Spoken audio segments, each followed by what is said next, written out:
Purihin ninyo ang Panginoon mula sa mga langit. Purihin ninyo ang Diyos sa kanyang mga kaitaasan. Purihin ninyo siya, ninyong lahat niyang mga anghel. Purihin ninyo siya, buo niyang mga hukbo, mga hari sa lupa at lahat ng mga bayan, mga pangulo at lahat ng mga hukom sa lupa, mga binata at gayon din ng mga dalagang, mga matatanda at lahat ng mga bata. Purihin nila ang pangalan ng Panginoon, sapagkat ang kanyang pangalang mag-isa ay nabunyi, ang kanyang kalwalatian ay nasa itaas ng lupa at ng mga langit. Purihin natin ang pangalan ng Panginoon. Magsiawit tayo sa Diyos ng mga bagong awit at ng kanyang kapurihan sa kapisanan ng mga banal, sapagkat ang Diyos ay nalulugod sa kanyang bayan. Kanyang pagagandahin ang kaligtasan ng mga maaamo. Purihin natin ang pangalan ng Panginoon. Purihin natin ang Diyos sa kanyang santuaryo. Purihin natin siya sa langit ng kanyang kapangyarihan. Purihin natin ang Diyos dahil sa kanyang mga makapangyarihang gawa. Purihin natin ang Panginoon ayon sa kanyang marilag na mga kadakilaan, at purihin ng lahat ng mga bagay na may hininga. Purihin nila ang pangalan ng Panginoon. Amen. Amen. Atin na pong pasimulang pailanglangan ng bunga ng ating mga labi ang pangalan ng ating Panginoong Hesukristo. Una po nating awitin ang bilang 141 sa atin pong mga imnaryo. Ang pangalang palataya ko'y tunay sa iglesia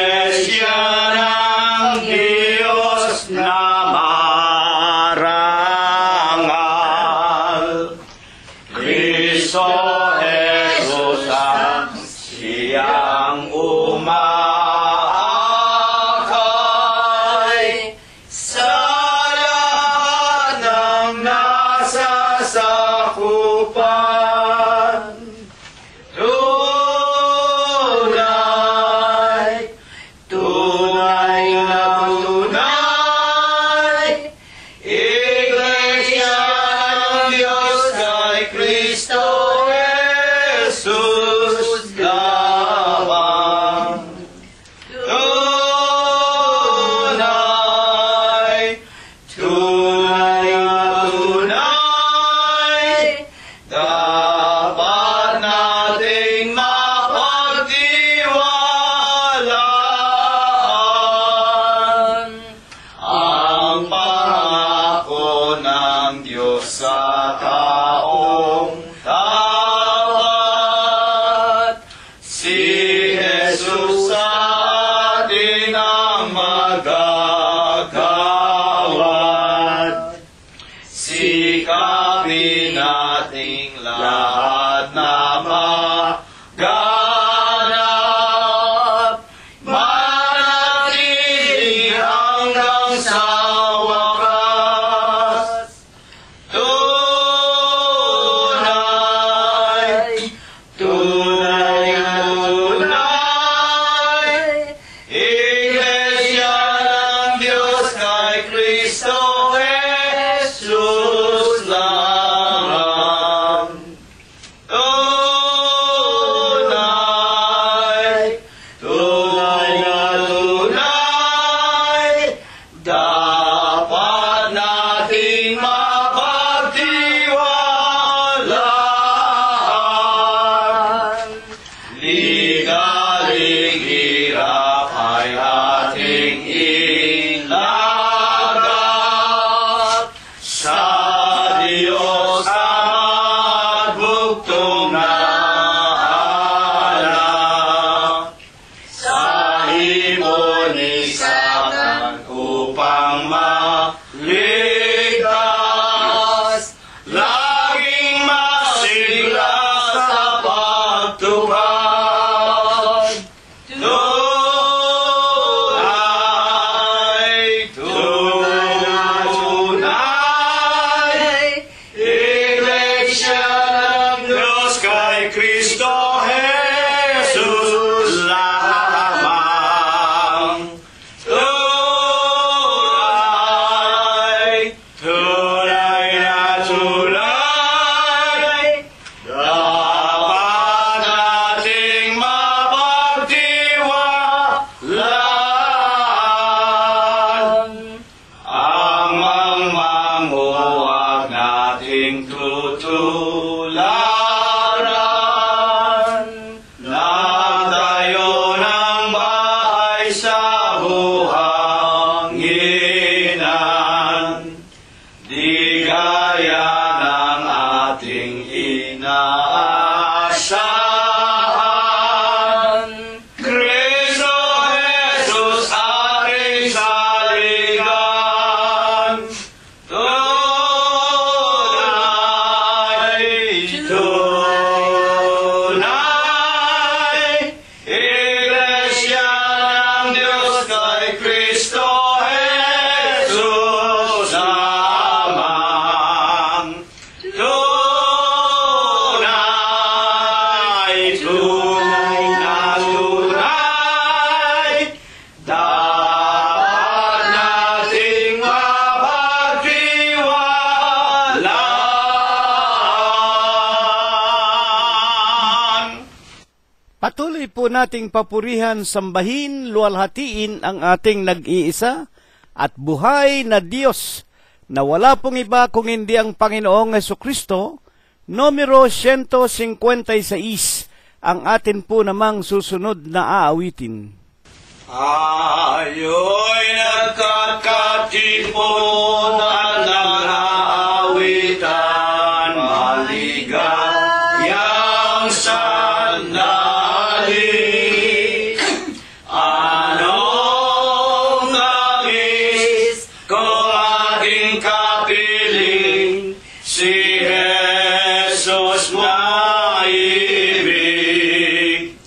Pag-ibig niyang tapat sa ating nagligtas sa lahat ng bagabag.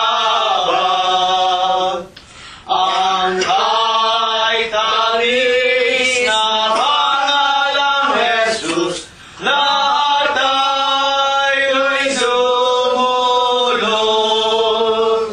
Ang ating kaligayahan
ng buong sanglibutan, hinangot inalis ang kagilagilas na kaliwanagan, doon na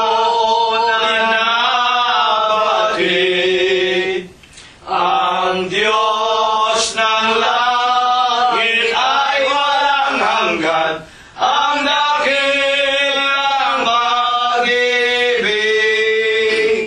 ang ating kaligayahan. Panginoon ay sundan, at kahit maging saan man, nakalaang laging kaalakbay sa hirap ng ating kordero. Nais na makaramay ang ating kaligayahan, saan may sundan. Dakilang Panginoon po naming Diyos, Amang banal na lubha ka pong kagalang-galang, ikaw po ay Diyos na sadya ka pong kapita-pitagan, nag-iisa ka pong Diyos na buhay, ang may-ari at lumalangka ng lahat ng mga bagay, ang Diyos na pinaka-makapangyarihan ka po sa lahat. Panginoon, na sakbibi ka sa iyong pag-ibig, napakasagana mo po sa kagandahan ng iyong mga kalooban, napakadakila mo po sa iyong mga pagbibiyaya, datapwat ikaw po ay Diyos, napakabanayad sa iyong mga kagalitan. Amang banal na ikaw po ang nag-iisa buhay na Diyos, pinagtapatan kapot pinaglingkuran hanggang kani-kanilang kamatayan. Ikaw po ang Diyos ni Abraham, ang Diyos ni Isaac, ang Diyos ni Jacob, Diyos ng iyong mga banal na propeta sa bayan ng Israel. Pinagtapatan ka din po't pinaglingkuran hanggang kani-kanilang kamatayan ng amin pong minamahal na Ama at Ina. Amang banal, sa malinis at sakdal mo pong pangalang Kristo Jesus, masusumpungan mo po muli kaming lahat. Una po dito sa iyong Maralita, munting bahay dalanginan sa Los Angeles, California, at sa bawat tirahan po ng aming mga minamahal sa buhay, higit na nga po sa aming mga kaibigan, na araw-araw po sa buong sanglibutan, sa pamamagitan po ng karunungang pinalago mo po sa huling araw, napakinggan din po nila ang iyong katotohanan, at sila po'y walang sawang nakikipagkaisa sa amin sa Espiritu. Amang banal, gayon din sa bawat tirahan ng mga tunay mong mananamba, sa Espiritu mo po't sa iyong katotohanan, kaming lahat po nangagkaisa ng puso at ng aming mga kaluluwa. Sa pangalan mong Kristo Jesus, masdan mo po ang aming mga paninikluhod at ang amin pong walang sawang pagpapailang lang ng aming mga tao sa pusong mga pagpapasalamat. Ama naming Diyos, maraming salamat po sa iyo sa maraming mga araw na patuloy mo pong idinaragdag, ipinararanas na mulit-muli sa buhay ng bawat isa sa amin. Salamat, Amang banal, hindi mo pa kami binawian ng aming mga hiram na buhay. Patuloy mo pong pinagbubuksan kami ng magagandang pintuan ng mga kapalaran. Pinakakain mo po kami, dinaramtan, pinalalakas mo pa't pinagagaling ang aming mga pangangatawan. Ipinagpapasalamat namin maging ang aming mga kabyak ng puso, ang aming mga anak, mga manugang mga apo kasang bahay at ang amin-aming mga kamag-anakan sa laman. Ama naming Diyos, wala ka pong sa amin pinabayaan at higit po sa lahat, maraming salamat na patuloy mo pa kaming pinakakain at pinaiinom ng iyong mga salita na lipos ng Espiritu at lipos ng buhay. Sinasamba ka po namin, Panginoon Diyos. Pinupuri ka namin, niluluwalhati namin ang kagalang-galang, ang malinis mo pong pangalan sa Espiritu mo po at sa iyong kagilagilalas na katotohanan. Panginoon Diyos, nalalaman mo po kung papaanong aming ginamit ang mga araw na nagdaan. Kung kami po nakakalimot pa rin, kung kami po'y nagkakasala pa rin, Aman Diyos, wag mo sanang gawing dahilan sa Huwebes ng gabing ito upang hindi mo po kami muling turuan ng iyong mga banal na aral. Nalalaman naming hindi mo tinatanggap ang mga paglilingkod ng mga taong makasalanan. Alang-alang po sa pangalan mong Diyos at Kristo Jesus. Sa Huwebes po ng gabing ito, Ama, patawarin mo kami sa lahat po ng aming mga nagawang mga kasalanan. Aman Diyos, sa gabi pong ito'y itayo mo po sanang muli, gamitin mo po sana, kasangkapanin mong muli ang tinig, ang bibig at labi ng iyong pinakahamak na alipin.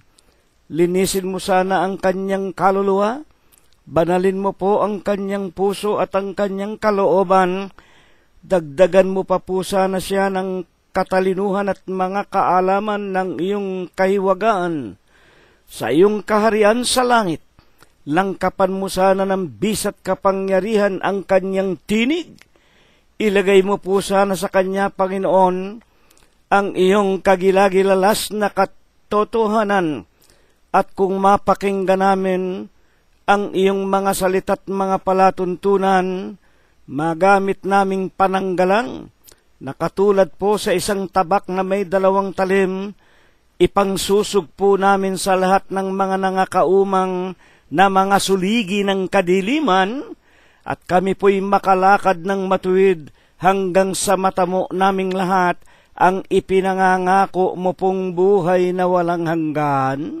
Ama naming Diyos, habang kami po ay nagsisipakinig, hipuin mo sana ang bawat isa sa amin. Dalawin mo sana ang amin-aming sariling tahanan.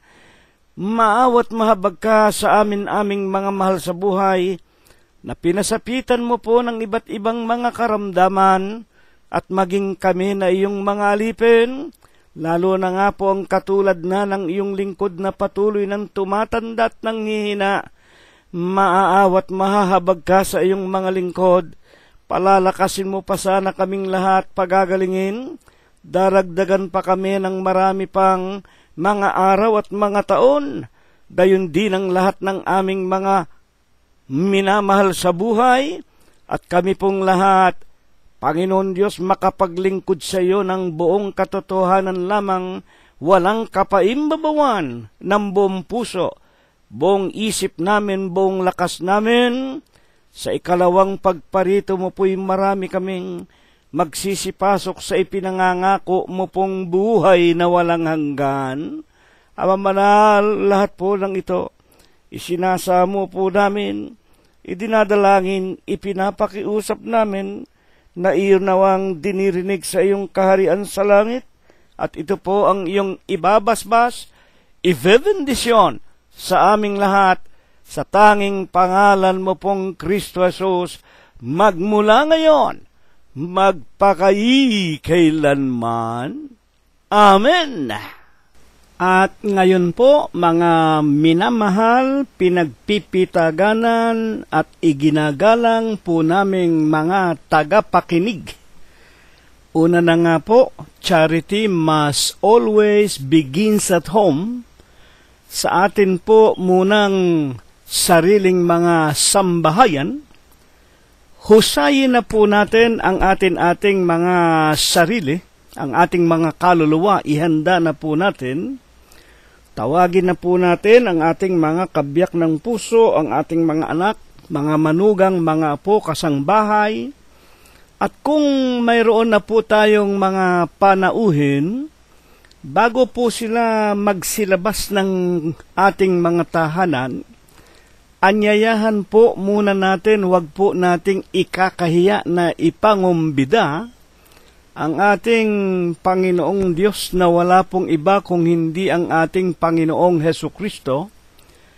Ito po ang buong katungkulan nating mga tao, na kung ating iniibig ang Diyos, ibabahagi natin ang pag-ibig natin sa Diyos at ang pag-ibig natin sa ating mga kapwa-tao sa lahat ng mga tao, kumbaga maaari ang katotohanan na walang iba kung hindi ang ating Panginoong Hesukristo na siya po ang makapagliligtas ng ating mga kaluluwa.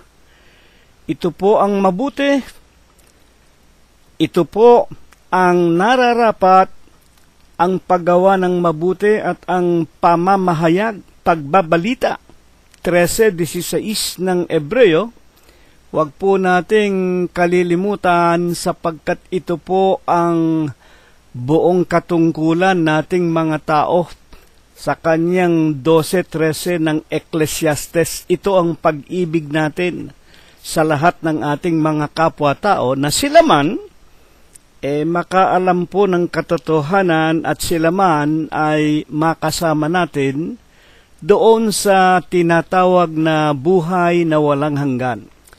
Kunin na po natin ang ating mga Biblia.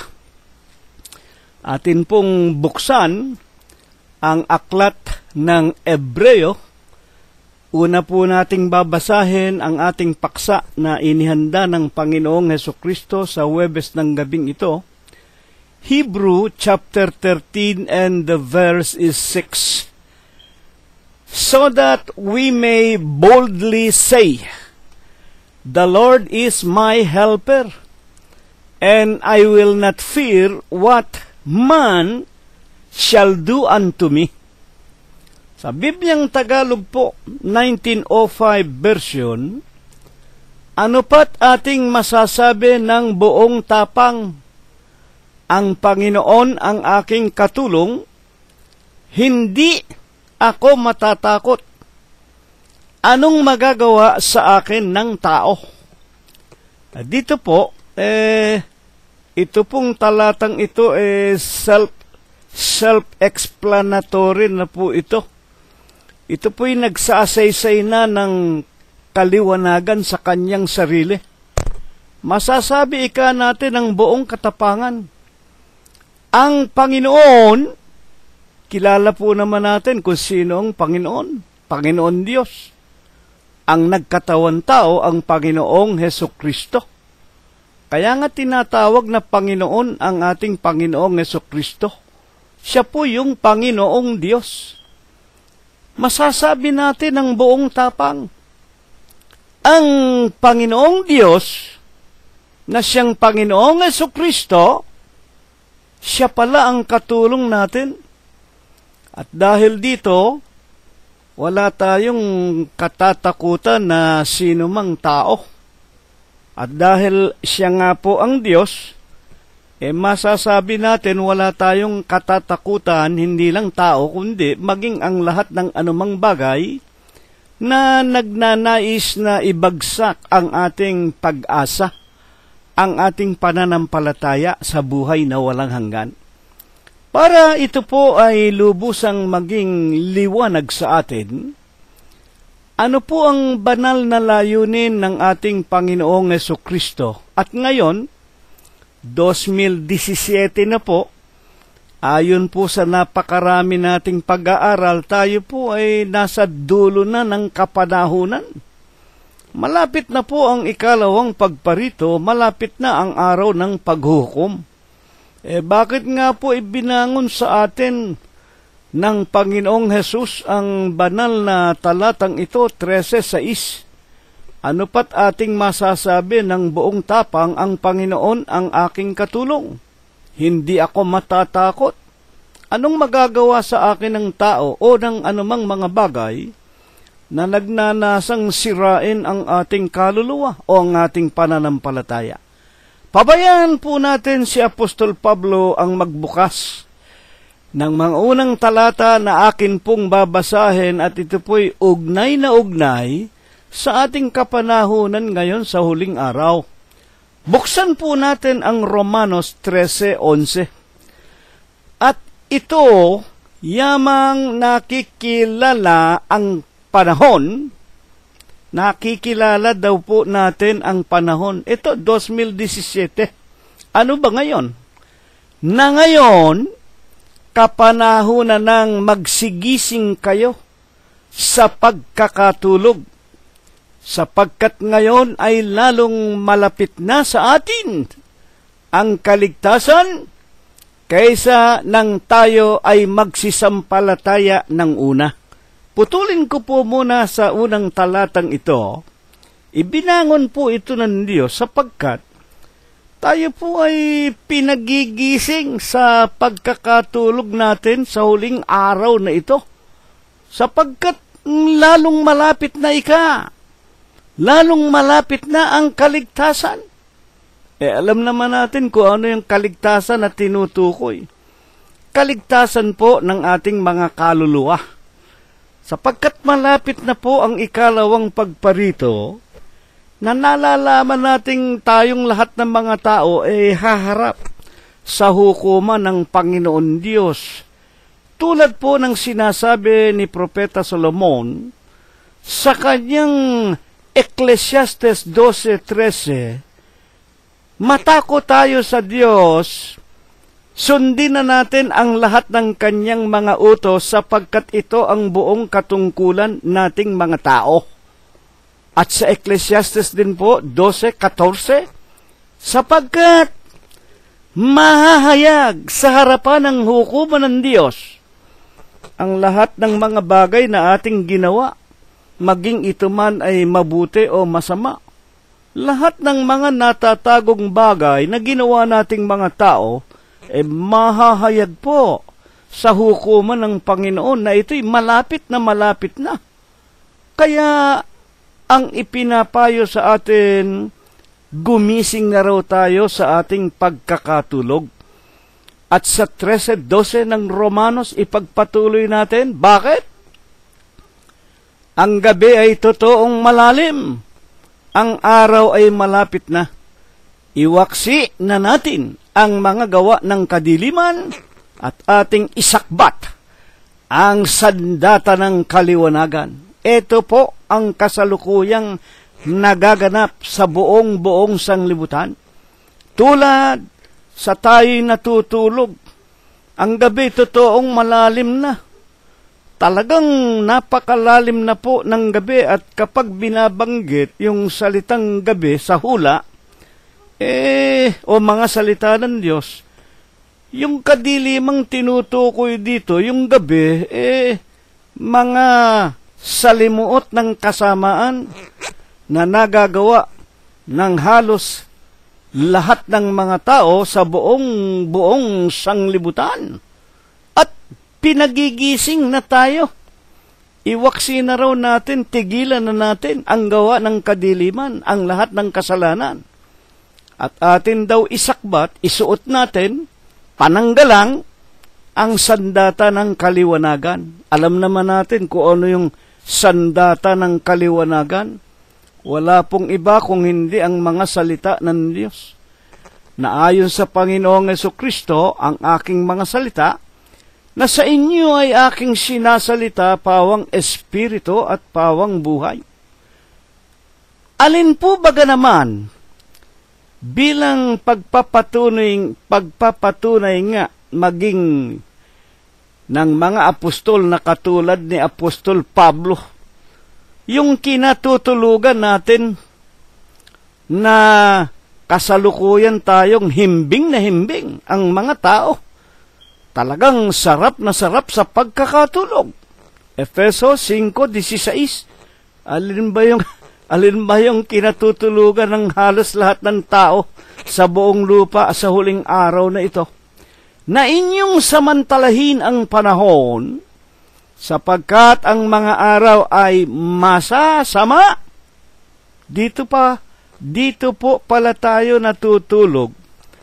Dito po sa mga araw, ang wika ng mga talata, mga araw na masasama. Atin pong ipagpatuloy ang ating pag-aaral, mga kapatid, sa Efeso 5:16, na inyong samantalahin ang panahon sapagkat ang mga araw nga ay masasama. 5:17 hanggang 18. Huwag kayong maging mga mangmang. Tayo pala, ang himbing ng pagkatulog natin, tayo pala'y mga mangmang. Bakit?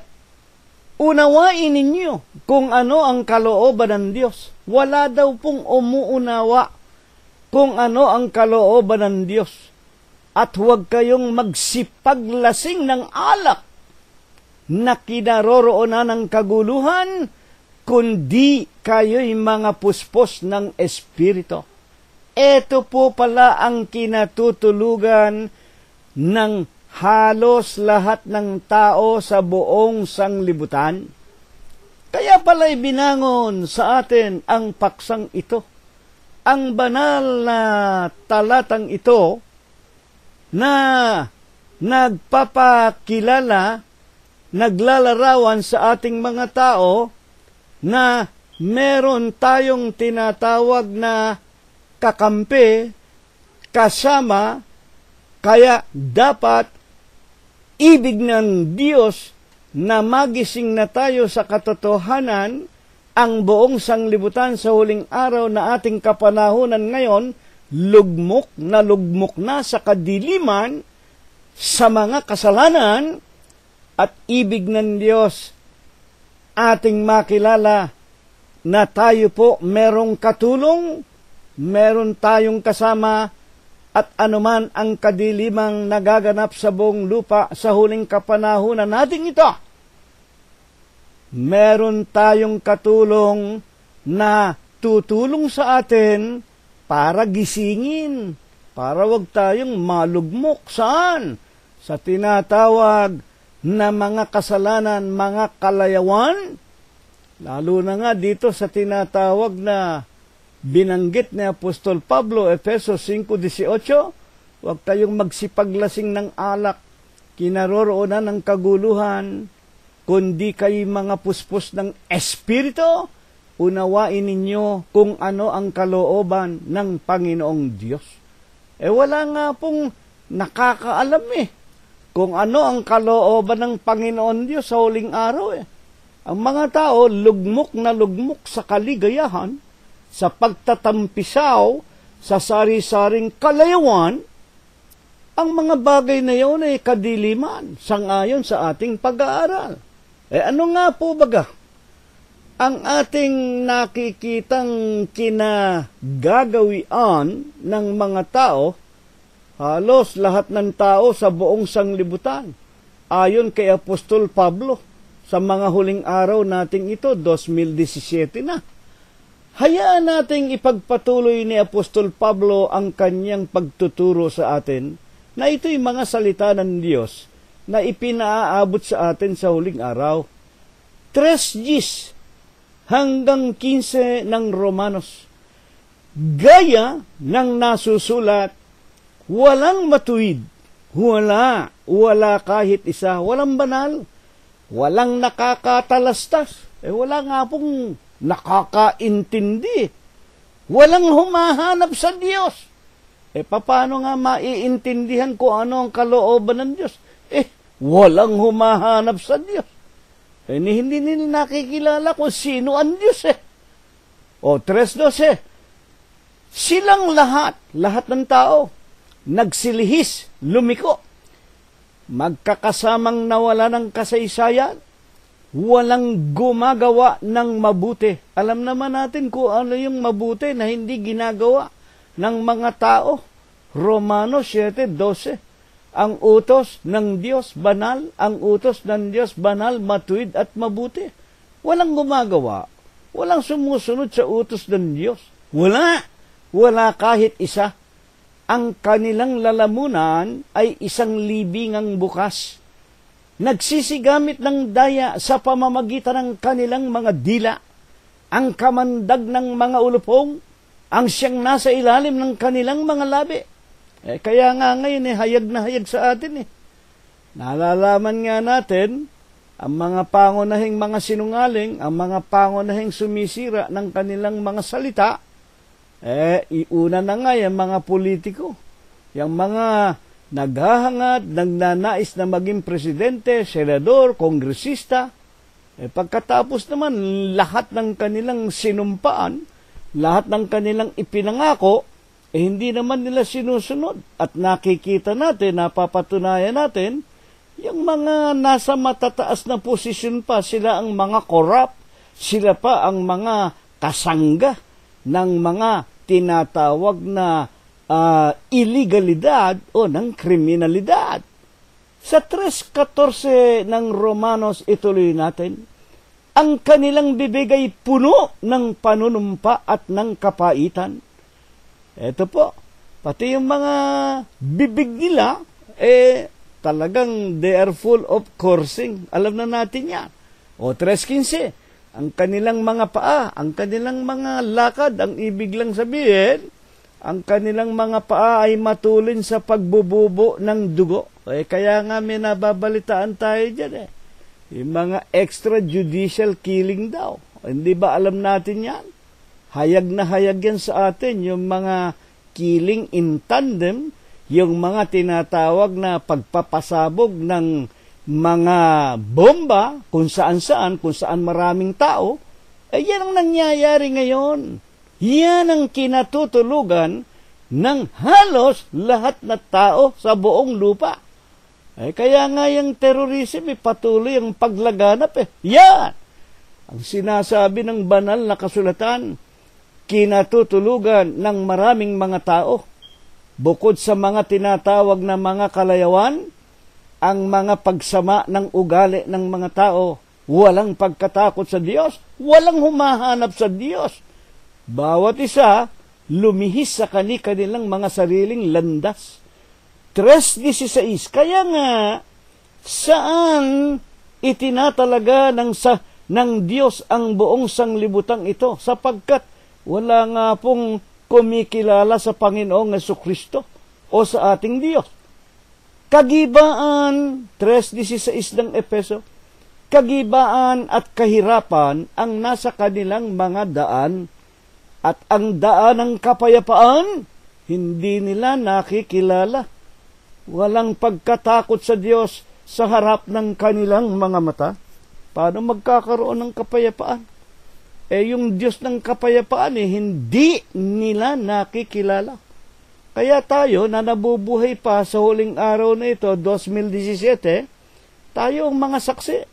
Mayat maya, merong ASEAN meeting, merong NATO meeting, merong United Nations Conference for Peace, meron pang New World Order. May katakot-takot na mga komperensya para daw sa kapayapaan ng buong sanglibutan. Tanong, meron bang kapayapaan? Kayo na nakakaalam. Alam naman natin na sa huling araw nating ito panay ang digmaan maging sa loob ng mga bansa tulad ng ating inang bayan sa Pilipinas. Ngayon, martial law doon sa Mindanao. Dahil pinasok na raw tayo ng mga ISIS, mga pumupugot ng ulo ng mga Muslim. At ang Inglaterra mismo, alam natin, malaking konsyerto ng mga kabataan, merong nagpasabog ng bomba, merong mga 50 ang nangasaktan at nangamatay. Alam natin, sa Davao, kung paanong sa palengke merong nagpasabog. Meron bang kapayapaan? Wala pong kapayapaan. Bakit? Hindi nga nila alam. Ang daan ng kapayapaan, hindi nila nakilala. Kaya saan sila itinalaga ng Diyos? Kagibaan, kahirapan, ang nasa kanilang mga daan. At hindi lamang yung kahirapan sa mga pagpapatayan, tandem, extrajudicial. Nariyan ang pagpapasapit ng Diyos ng malalakas na ulan. malalakas na bagyo, yung mga aksidente sa daan, yung mga bus na nahuhulog sa mga bundok, mga motorsiklo, mga tricycle, mga truck, mga sasakyan na nagkakabunggu-bungguan, walang kontrol. Araw-araw, ipapuputol ko ang daliri ko kapag wala kayong nabasa sa buong mundo ng mga sasakyan na nahulog, nagkabungguan, nawasak, nagiba. Maraming namatay, maraming nasaktan. Bakit? Diyan itinalaga ng Diyos. At gayon din ang mga tinatawag na mga tsunami, mga lindol, at kung ano-ano pang mga kabagabagahan, ang mga tagtuyot, ang mga peste, ang mga pagkamatay ng mga isda sa dagat, pagbaksak ng mga ibon sa himpapawid, bigla na lang namamatay, na walang kapaliwanagan. Yan ang sinasabi ng banal na kasulatan, kagibaan, kahirapan, ang nasa kanilang mga daan, at sa paniwalaan ninyo't hindi. Hanggang sa araw ng ikalawang pagparito ng Panginoon, wala na pong maaasahang kapayapaan ang buong sanglibutan. Bakit? Ang sanglibutan po natutulog sa tinatawag na kadiliman, natutulog sa kasamaan, natutulog sa lahat ng mga bagay na kinamumuhian ng ating Panginoong Diyos. Ngayon, ang atin pong maitatanong, sa katotohanan nga pong ito, nahayag na sa ating kapaligiran sa buong mundo, ang ginagawin ng halos lahat na tao. Ano po baga ang siyang naging pananaw ng halos lahat na ng tao, halos lahat ng tao sa lupa, dito sa sanlibutan, sa buong mundo?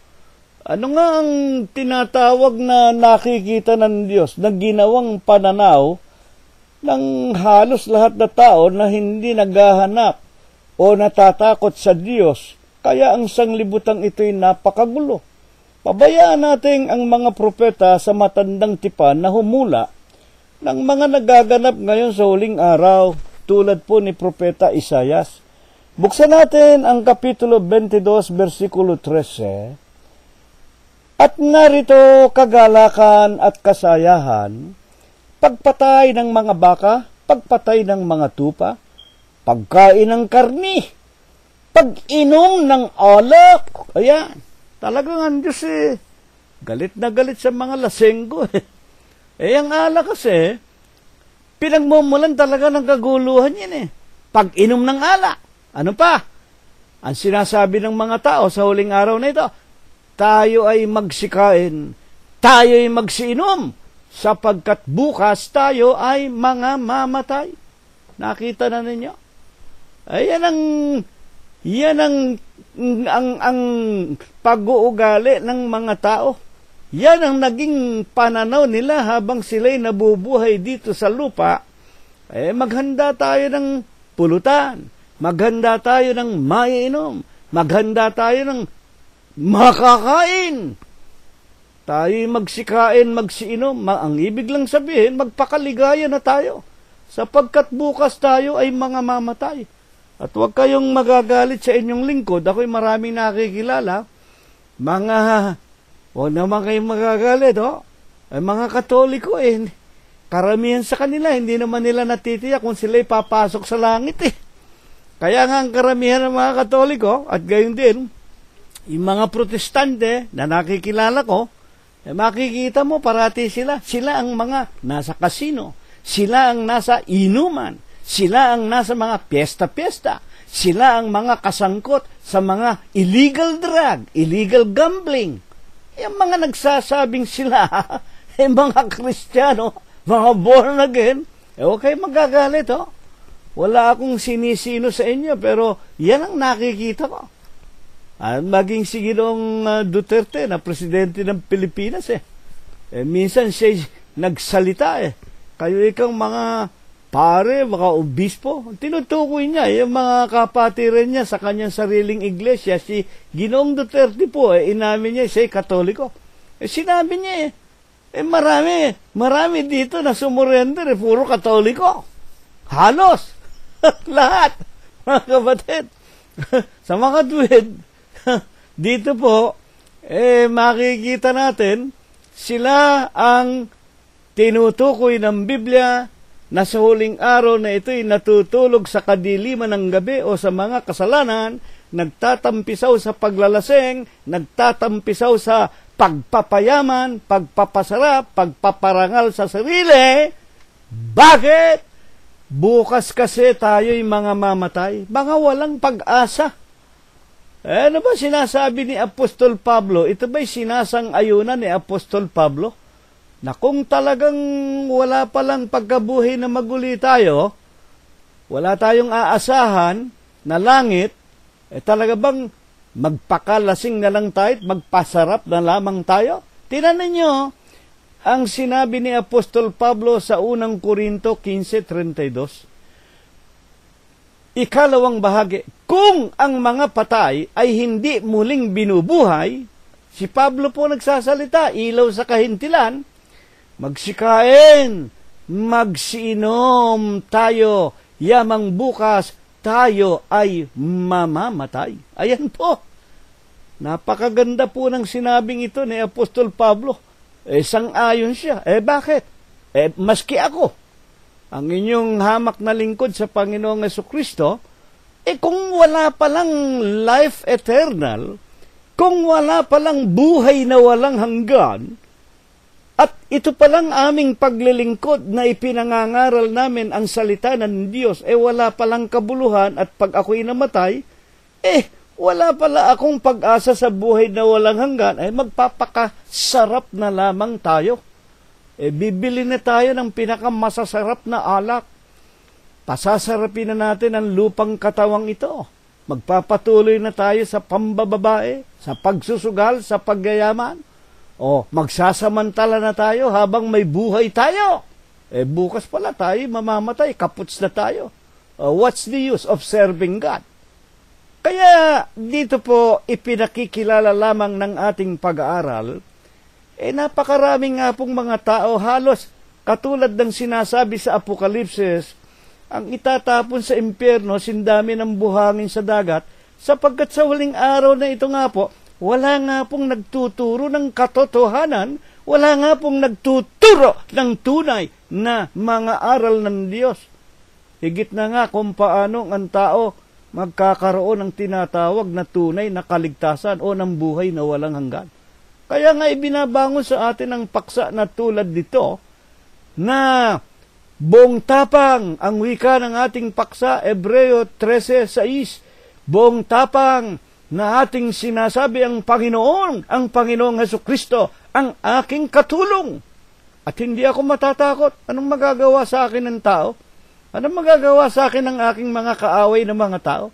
Anong magagawa sa akin ng alak? Anong magagawa sa akin ng lahat ng kalikuan, ng kalayawan, lahat ng bagay na makasisira ng aking pananampalataya o ng aking pag-asa sa buhay na walang hanggan? Walang magagawa yan, mga magulang at mga kapatid. Kaya, ayon pa man din po sa itinuturo ng Santong Sulat, papaano binibigyang kaliwanagan ng Apostol Pablo ang kanyang itinuturo sa atin na sa huling araw na ito, marami tayong kalaban na ang mga tao ay natutulog sa kadiliman ng hating gabi.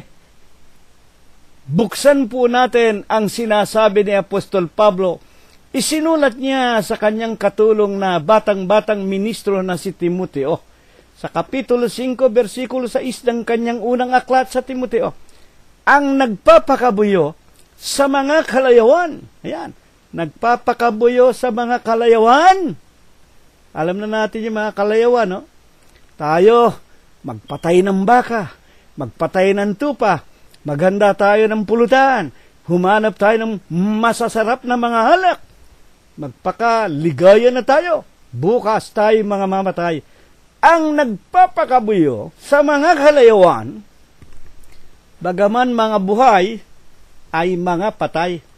Ngayon pa lamang, 2017, halos lahat ng tao sa lupa na walang ginawa nga kundi magpakaligaya sapagkat walang pag-asa sa buhay na walang hanggan, ngayon pa lang hindi nyo alam. Bagaman gumagalaw kayo, lumalakad, naghahanap buhay, nag-aasawa, at nagpapakaligaya, kala ninyo, buhay pa kayo? Mga patay na kayo sa paningin ng ating Panginoon Diyos. Mga tagapakinig. Bakit? Ang isang tao na ayon sa ating paksa, buong tapang na aking masasabi, ang Panginoong Jesucristo ang aking katulong. Pero, pagka hindi mo nakilala ang Kristo at ikaw ay wala kay Kristo, hindi ba totoo yan? Sino ba ang pinagmamalaki ng maraming mga tao tungkol sa kanilang pananampalataya? I am a Catholic. Ayan. Kami ay mga Katoliko. Ang aming Papa sa Roma, ayan, kahalili ka ng Diyos. Hindi ba niyo naintindihan? Walang tao na makapagliligtas ng kaluluwa ng isang tao. Kahit na nga si Job, kahit na si Propeta Daniel, hindi makapagliligtas ng kahit isang kaluluwa ng tao, kahit na yung mga unang mga banal. Mga iginagalang po namin na mga tagapakinig. Totoo po ba yan? Totoo ba na walang taong makapagliligtas ng kanyang kapwa-tao? Pabayaan natin ang banal na kasulatan ang magpaliwanag. Buksan po natin ang aklat ng propetang si Ezekiel sa kanya pong kapitulo 14, versikulo 13 at 14. Anak ng tao, pagka ang isang lupain ay nagkasala laban sa akin ng pagsalangsang, ang Diyos po nagsasalita, sinasabi kay propeta Ezekiel, anak ng tao, pagka ang isang bayan, yung pag binabanggit po ang bayan, tayong mga tao, nagkasala sa akin ng pagsalangsang, at aking iniunat ang aking kamay doon, at aking binali ang tungkod ng tinapay niyaon, parusa ng Diyos. Binigyan ng economic breakdown, hindi namunga ang kanilang mga lupain, at nagsugo ako ng kagutom doon, at aking inihiwalay roon ng tao at hayop.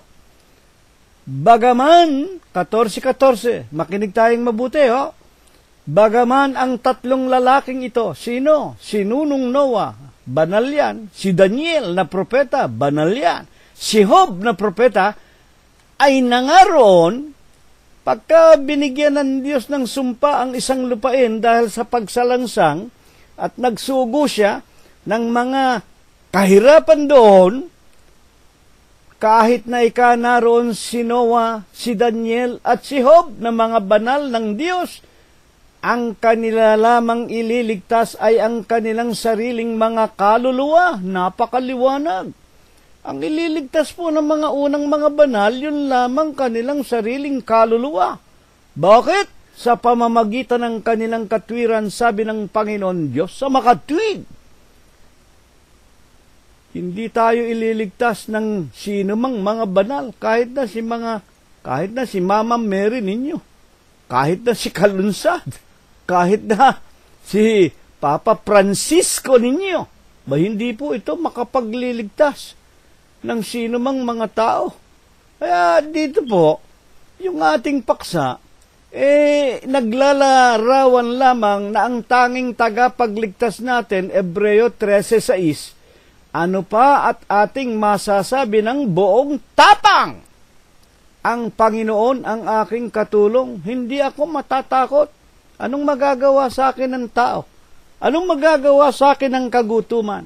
Ang ibig lamang sabihin, anong magagawa sa akin ng mga tinatawag na mga digmaan? Anong magagawa sa akin kahit na mabibigat na karamdaman? Walang makapagbubuwag, walang makapapatay sa aking kaluluwa o sa aking pananampalataya. Ang Panginoon, siya lamang ang makapagliligtas. Kaya ito nga po ang laging ibinabandila namin sa lahat ng tagapakinig. Wala kaming ipinakikilala sa inyong Mama Mary. Wala kaming ipinakikilalang kalunsad. Wala kaming ipinakikilalang sugong anghel, diksyonaryo ng Biblia. Mga kapatid at mga magulang, kung si Nunong Noah, kung si Daniel, si Job, na mga banal na mga propeta ng Diyos, sa huling araw na ito, hindi nila tayo maililigtas. Kaya nga dito, ano ang ibig na ipakilala sa atin ng ating paksa? Hayaan natin ang Panginoong Jesucristo ang patuloy na magpaliwanag sa atin. Ito po, mga kapatid, kung sinasabi ni Apostol Pablo, 1 Timoteo 5:6, ang halos lahat ng mga tao, bagaman mga buhay ay mga patay, dahil nga walang nakakaala-ala sa Diyos, walang natatakot sa Diyos, walang nagtatanong tungkol sa Diyos, hindi nila nalalaman ang daan ng kapayapaan. Sino nga po baga lamang ang nais ng Diyos na wag nating kalilimutan? San Juan 15:2. Ito po ang sinasabi ng Panginoong Jesucristo. Ang bawat sanga na sa akin ay hindi nagbubunga ay inaalis niya. Ano po ang paksa natin? Bong tapang, Ebreo. O 13:6, bong tapang na ating mapagkakatiwalaan ang ating Panginoong Jesucristo. Ang wika ng paksa. Anong magagawa sa atin ng tao o ng anumang ating mga kaaway? Bakit po? 15:2, ang bawat sanga na sa akin, sa ating Panginoong Jesucristo, ay hindi nagbubunga, ay inaalis niya. At ang bawat sanga na nagbubunga, nililinis niya upang lalong magbunga. Anong ibig sabihin nito? Ang ating Panginoong Jesucristo, ang siyang tanging makapagliligtas sa atin, kailangan po tayo ay nasa Kanya para magbunga tayo ng marami. Bakit sa Kanya? Bakit hindi sa tulad nitong pananampalataya ng simbahang Katoliko? Vicarious Filii Dei daw, yung Papa sa Roma, kahalili daw ng Diyos. Buksan natin ang Efeso 2:10. Para kanino ba tayong mga tao? Sapagkat tayo ay Kanyang gawa, na nilalang kay Kristo upang lumakad sa lahat ng mabubuting gawa na inihanda niya ng una pa upang siya nating lakaran. Tayo po, ginawa ng Diyos. Hindi po para sa mga Vicarious Filii Dei. Tayo po nilalang ng Diyos. Nilagyan pa tayo ng Kanyang sariling larawan. Hindi po para sumunod tayo sa mga sugong anghel daw. Tapos si Kristo'y tao. Hindi po tayo ginawa ng Diyos para sumunod sa mga taong nagsasabing sila ang pinaka-matatalino, diksyonaryo ng Biblia. Hindi po! Kaya nga dito sa 15:2 ng Juan, ang bawat sanga nasa akin. Ang ibig sabihin ng Panginoon, sumusunod sa akin. Gumaganap ng aking mga kautusan. Sapagkat kayong mga tao, nilalang ng Diyos para sa akin, para kay Kristo. Kayo naman, katakot-takot ng mga simbahan, iglesia, relihiyon, ang bawat isa'y nagsasabi, yung aming obispo, the best, yung aming obispo, tagapagligtas, meron pang nagsasabi dyan, paghiwalay ka raw sa pamamahala ng obispo nila, impyerno ka na. Mga demonyo yan. Layasan ninyo yan, mga kapatid. Ang Panginoong Jesucristo lang ang dapat nating samahan at paglingkuran. Bakit? Paghiwalay tayo sa Kanya, hindi tayo magbubunga ng marami. At kung tayo hindi magbunga ng marami, 15:6 ng San Juan, kung sino man hindi manatili sa akin, ayaw sumunod sa Kanya, ayaw sumama kay Kristo, matatapon katulad ng sanga, matutuyo, titipunin, ihahagi sa apoy, mga susunog, kung alin yung apoy. Apokalipsis 21:8, sa Kanyang ikalawang pagparito, dagat-dagatang nagniningas na apoy at asupre. Ito ang ikalawang kamatayan. Kaya, mga huling katanungan po natin, Ano po baga lamang ang ibinabadya ng ating banal na paksa? 13:6. Ano pat ating masasabi ng buong tapang? Kaya kami, matatapang kami. Wala kaming isinisigaw kung hindi ang pangalan ng ating Panginoong Jesucristo. Napakatapang po ng mga iglesia ng Diyos.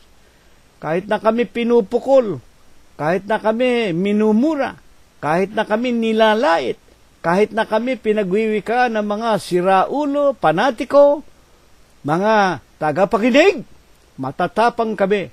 Wala kaming ipinakikilala kung hindi ang pangalan ng ating Panginoong Jesucristo, Iglesia ng Diyos kay Kristo Jesus. Ano magagawa sa amin ng tao? Ito ang ating paksa. Kaya nga anong binabadya lamang ng ating talatang ito na tinuturo sa atin ngayon? Buksan po natin mga kapatid, 15:1. Ako ang tunay, si Kristo po ang Panginoon ang nagsasalita, ang Panginoon. Buong tapang naming ipinakikilala sa inyong lahat. Ang Panginoong Jesucristo ang tunay na puno ng ubas. Hindi ang mga sugong anghel. Hindi ang mga Vicaris Filii. Hindi ang mga kung sino-sinong mga tao na nagpapayaman lang, pinagsasamantalahan lang kayo. 15:1, ako ang tunay na puno ng ubas. Ang aking ama ang magsasaka.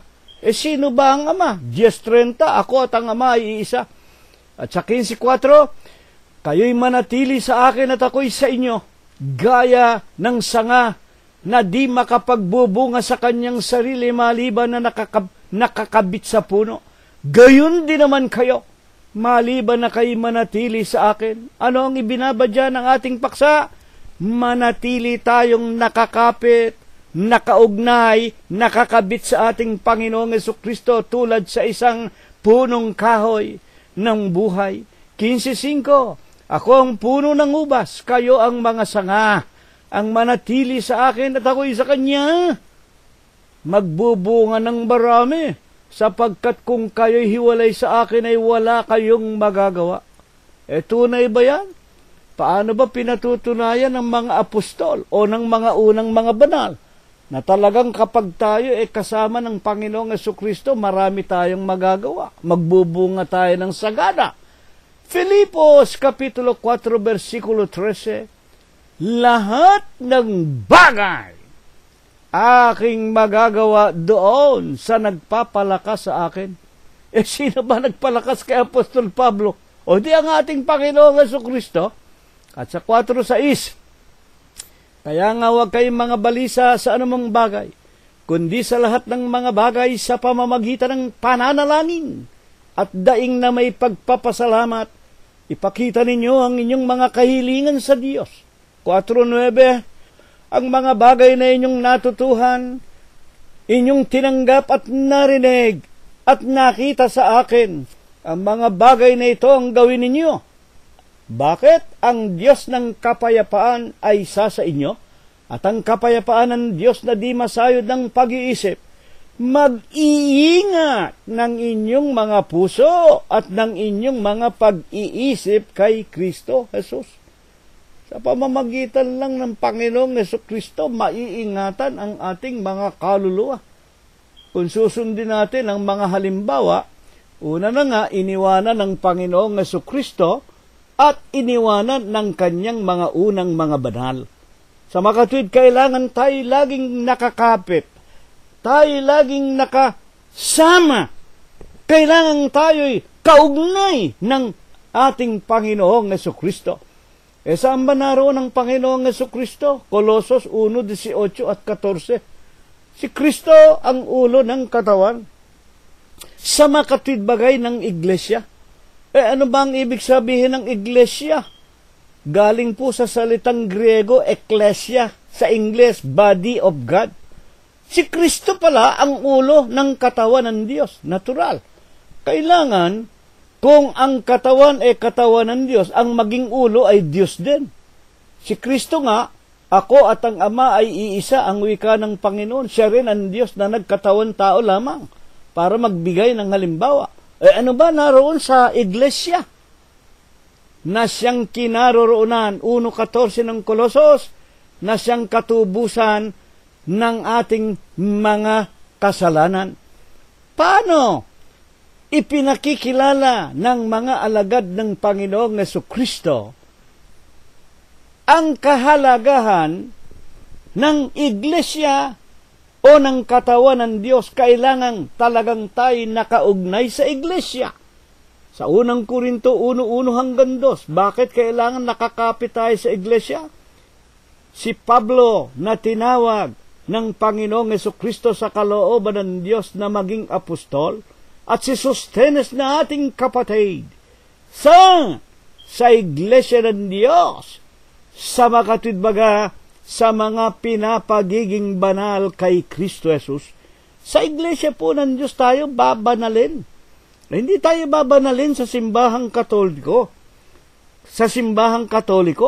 Hindi tayo babanalin sa iglesia itinayo ng tao, sugong anghel yung obispo, yung Panginoong Jesucristo tao lang sa kanila. Hindi tayo babanalin sa Emily, hindi tayo babanalin sa Pentecostal, hindi tayo babanalin sa Episcopal, hindi tayo babanalin sa Sabadista, sa Jehovah, kung ano-anong pangalan ng mga iglesia. Saan lamang tayo babanalin? Sa iglesia ng Diyos. Sino ba may-ari ng iglesia ng Diyos? Sino ba nagtayo nito? Kay Kristo Jesus. Bakit? Bakit dito lamang babanalin tayong mga makasalanan na mga tao? Aklat ng mga Gawa 20:28, binayaran niya ng kanyang sariling dugo. Yan ang maraming hindi nakakaintindi. Gustong-gusto ninyong magsumiksik sa simbahang Katoliko. Kanino bang dugo ang ginamit dyan?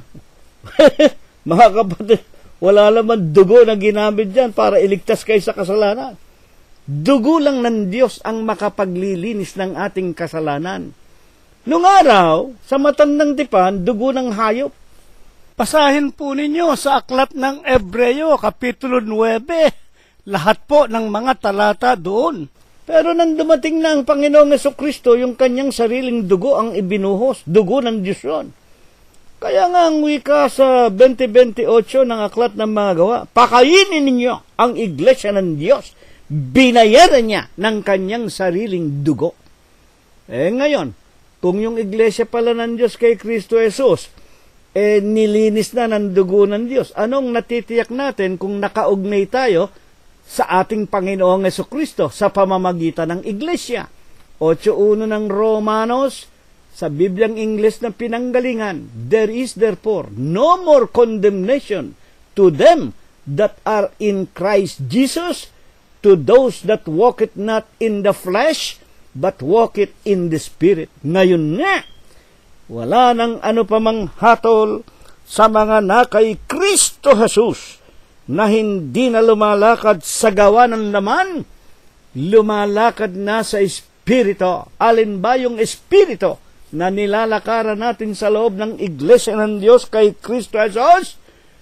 Sa aklat ng San Juan, sa kanyang 15:3, kayo'y malilinis na sa mga salita na sa inyo ay aking sinasalita.